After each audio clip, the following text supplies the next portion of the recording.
dan salam sejahtera. Saya Nur Alisa Farhana binti Aziz, pemegang kad menteri P201910887111. Di dalam video ini, saya akan menerangkan permasalahan tingkah laku kanak-kanak di taska ataupun di tadika. Okey, apa itu tingkah laku bermasalah? Tingkah laku yang bermasalah ialah merujuk kepada sebarang tingkah laku sama ada positif ataupun negatif yang menjejaskan keberkesanan proses pengajaran dan pembelajaran. Jadi, saya akan menjelaskan satu permasalahan tingkah laku kanak-kanak yang sering berlaku di taska ataupun tadika. Masalah tingkah laku yang ingin saya jelaskan adalah tingkah laku hyperaktif. Bagi kanak-kanak hyperaktif ini, mereka akan berkelakuan seperti menggoyangkan badan iaitu kaki dan tangannya serta resah di tempat duduknya. Kanak-kanak ini juga suka berlari, memanjat perabot di kelas dan sukar untuk mereka duduk dalam keadaan yang tenang. Simptom lain bagi kanak-kanak hyperaktif ini ialah bersikap degil serta membantah apabila arahan diberikan kepada kanak-kanak tersebut. Okey, ciri-ciri kanak-kanak hyperaktif. Yang pertama ialah lemah dan gagal memberi tumpuan. Kanak-kanak hyperaktif ini biasanya lemah dalam pelajaran kerana terlalu suka bermain dan pemikiran sentiasa tertumpu kepada sesuatu yang menghiburkan walaupun seketika. Selalunya, mereka gagal memberikan tumpuan yang baik dalam proses pembelajaran.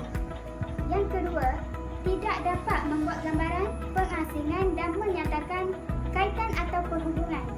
Biasanya kanak-kanak ini tidak dapat membayangkan sesuatu objek, membezakannya dan menghuraikan sesuatu perkara yang ada hubung kait. Okey, bagi faktor yang menyebabkan kanak-kanak hyperaktif ialah yang pertama, faktor genetik, iaitu sebanyak 3 hingga 5% kanak-kanak dari seluruh dunia mengalami hyperaktif disebabkan faktor genetik. Kajian daripada peta gen yang diambil dari lebih 1,400 kanak-kanak yang pernah dijadikan subjek kajian dan mendapati bahawa kanak-kanak dengan ADHD memiliki potongan kecil DNA yang digandakan atau hilang. Lebih kurang 25% hingga 35% dari ibu bapa dan saudara yang pada masa kecil mereka juga hyperaktif. Hyperaktif ini akan diwarisi kepada anak-anak. Faktor yang kedua ialah faktor psikologi dan persekitaran. Perkembangan emosi dan sosial anak-anak juga bergantung pada latar belakang ibu bapa dan persekitaran kanak-kanak. Apa yang dilalui oleh mereka seharian mempengaruhi tingkah laku mereka kelak. Kebanyakan kanak-kanak yang hyperaktif mengalami masalah di dalam kehidupan mereka dan keliru tentang hubungan di antara mereka dengan ibu bapa mereka. Ada ketika mereka menganggap ibu bapa mereka sama seperti rakan sebaya mereka dan ini harus diasuh secara berhemah oleh ibu bapa sendiri. Yang seterusnya ialah cara-cara mengatasi masalah kanak-kanak yang hyperaktif.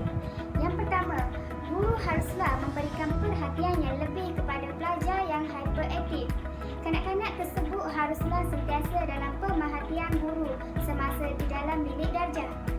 Caranya ialah dengan meletakkan tempat duduk pelajar tersebut berdekatan dengan meja guru. Yang kedua ialah ibu bapa perlu menjaga aspek pemakanan mereka untuk kesihatan dan perkembangan yang optimal. Di masa pembesaran meningkat, perubahan fisiologi berlaku dan mempengaruhi pemakanan. Kesimpulannya adalah hyperaktif adalah suatu pola perilaku seseorang yang tidak boleh duduk diam dan memberi perhatian. Guru yang mengajar kanak-kanak haruslah mempunyai jiwa yang sabar, tidak mudah mengalah dan sentiasa ceria bersama kanak-kanak tersebut. Guru haruslah selalu berinteraksi dengan pelajar ini supaya mereka rasa dihargai dan disayangi. Lingkungan bagi anak hyperaktif ini kurang disenangi, khususnya bagi teman-teman sebayanya apabila kanak-kanak hyperaktif